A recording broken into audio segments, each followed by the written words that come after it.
मैले चुनावले त डङलङ्गै पो पार्यो त हामीलाई त। ओहो, मन्त्री बन्ने सपना चकनाचुर खतम पार्यो। काठमाडौँदेखि बस फेरि, नेपालगञ्जदेखि बस फेरि, कोही इन्डियादेखि बोलाइयो, भोके काटेर रातभरि खुवाइयो र पनि ओहो, भोट हाल्ने बेलामा घन्टीमा बजाउन मरेछन् जनताहरूले। ठगे मलाई। यस्तो भएपछि अब कसरी घर धितो जग्गा धितो राखेर पैसा ल्याएको पैसा परि सखाप भयो। आफ्नो यो उत्तानो डङलङ्गै भयो परै। अब कसरी जनतामा मुख देखाउने, अब गाउँमा कसरी हिँड्ने, पागल भइयो छ। हप्याक पाउँछ या गर्मीले पङ्खा लाएर पनि उपाय लाग्दैन, छटपट्टि छुट्याउँछ। यस्तो चुनाव किन गराए होलान्, खत्तम भयो। मर्नु भयो परै क्यारेर हो।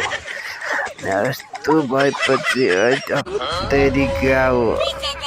अब चाहिँ गाह्रो छ। अब कसरी हो, अब सांसद बन्ने सपना पनि पुरा भएन।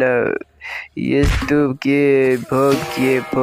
हजुर नमस्कार भन्दै भोट मागियो पहिला, अब त जय बम बोले भन्दै भिक्षा देऊ भन्दै गाउँ गाउँ हिँड्नु पर्ला जस्तो भइसक्यो।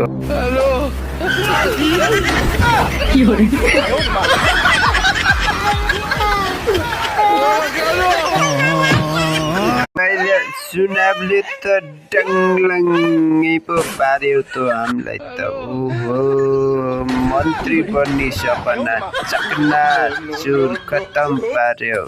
काठमाडौँदेखि बस फेरि, नेपालगञ्जदेखि बस फेरि, कोही इन्डियादेखि बोलाइयो, भोके काटेर रातभरि खुवाइयो र पनि ओहो, भोट हाल्ने बेलामा घन्टीमा बजाउन मरेछन् जनताहरूले। ठगे मलाई।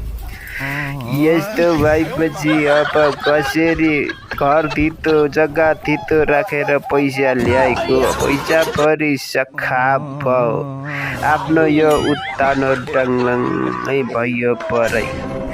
अब कसरी जनतामा मुख देखाउने, अब गाउँमा कसरी हिँड्ने, पागल भइयो छ। हप्याक पाउँछ या गर्मीले पङ्खा लाएर पनि उपाय लाग्दैन, छटपट्टि छुट्याउँछ।